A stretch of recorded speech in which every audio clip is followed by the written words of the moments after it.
नमस्कार दोस्तों। कहानियों की श्रृंखला में आज की कहानी टी माधवराव की तोते के लिए। एक राजा को पक्षियों से बहुत प्रेम था। एक बार वह शिकार के लिए जंगल में गया। वहाँ उसे एक सुंदर तोता नजर आया। राजा उसे पकड़कर राजमहल में ले आया। तोते को सोने के पिंजरे में रखा गया। राजा स्वयं उसकी देखभाल करता।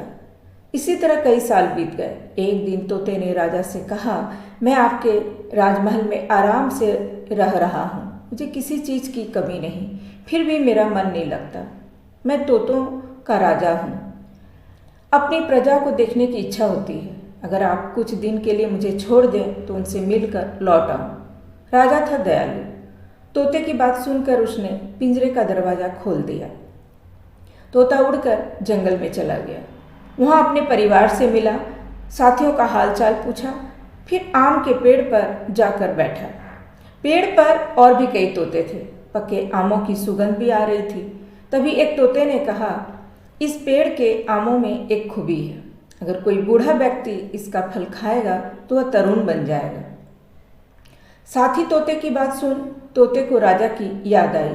तोता राजा की उदारता भूला न था। उसने तुरंत सोचा, अगर राजा इस पेड़ के आम खाएगा तो वह भी जवान बन जाएगा, अधिक समय तक राजकाज करेगा। बस वह एक आम को राजा के पास ले आया। अपने वचन के अनुसार तोते के वापस आने से राजा खुश हो गया। तोते ने आम की विशेषता बता दी। राजा से हो रही तोते की बातचीत वहाँ बिल में छिपा एक बूढ़ा सांप सुन रहा था। सांप की इच्छा हुई कि वह इस चमत्कारी आम को खाकर जवान बन जाए। सांप चुपचाप बाहर आया। उसने आम में दांत गड़ा दिए। सांप तुरंत तरुण अवस्था में आ गया। तोते के कहे अनुसार राजा ने फल को अपने हाथ में उठाया। मंत्री ने कुछ सोचकर राजा को फल खाने से रोका। कहा, महाराज, इतने सालों में आपने इस तोते को पिंजरे में बंद करके रखा था। यह जाकर फिर लौट भी आया है। मुझे लगता है यह बदला लेने आया है। इसमें मुझे तोते का कोई षड्यंत्र मालूम होता है। आप इस फल का टुकड़ा एक कुत्ते को खिला कर देखिए। राजा ने आम का एक टुकड़ा कुत्ते को दिया। खाते ही कुत्ता मर गया, क्योंकि आम विषैला हो गया था।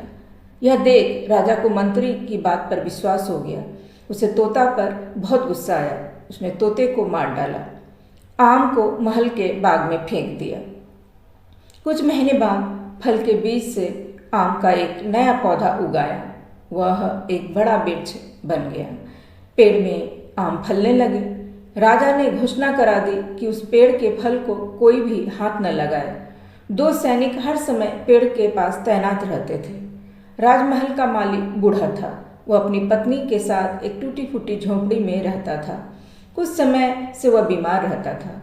पत्नी का स्वास्थ्य भी खराब था। दोनों ही अपने जीवन से निराश हो चुके थे। एक दिन दोनों ने विषैले आम को खाकर मर जाना चाहा। चुपचाप एक आम लेकर खुद खाया और अपनी पत्नी को भी खिलाया। वे दोनों जवान बन गए। उनका रोग दूर हो गया। सांप ने फल को खाया तो उसका विष उसी एक फल में जम गया था। नए पेड़ के फलों में कोई विष नहीं था। बूढ़े माली और उसकी पत्नी के जवान हो जाने की बात शहर में आग की तरह फैल गई। राजा को भी यह बात मालूम हुई। राजा ने एक आम तोड़कर बूढ़े कुत्ते को खिलाया। कुत्ता फिर से स्वस्थ और बलशाली बन गया। राजा तोते की याद करके पछताने लगा। उसने अपने प्रिय तोते की स्मृति में तोते का मंदिर बनवाया।